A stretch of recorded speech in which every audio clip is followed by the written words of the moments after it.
Election reform is on the table as Nevada finally certified the 2024 election results today. But changes could be coming to the way we count our votes in future elections. Fox's Sean Dowling has more after hearing directly from the Secretary of State, as well as a message from the governor tonight. Yeah, no more waiting on Nevada. That seems to be Governor Joe Lombardo's goal here after the Silver State took its time counting those votes. Now we know why.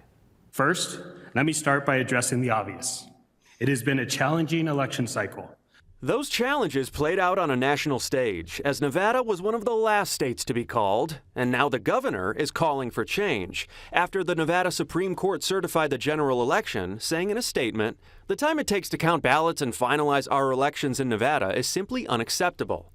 Nevadans deserve timely election results, and all ballots should be received by Election Day." That's what the governor wants in the future. That's not what's happening now, especially since mail-in voting proved to be the most popular way to cast a ballot this year. 45% of Nevadans mailed it in.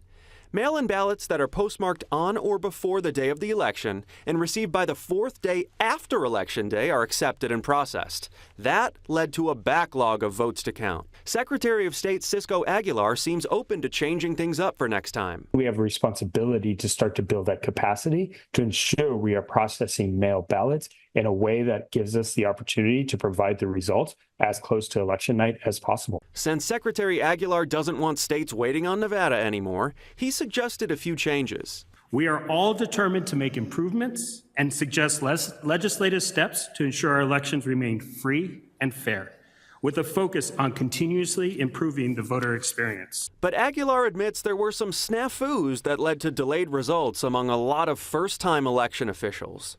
They continue to deal with the rapid turnover of staff, increasingly complex requirements. Those requirements and turnover led to administrative errors and confusion.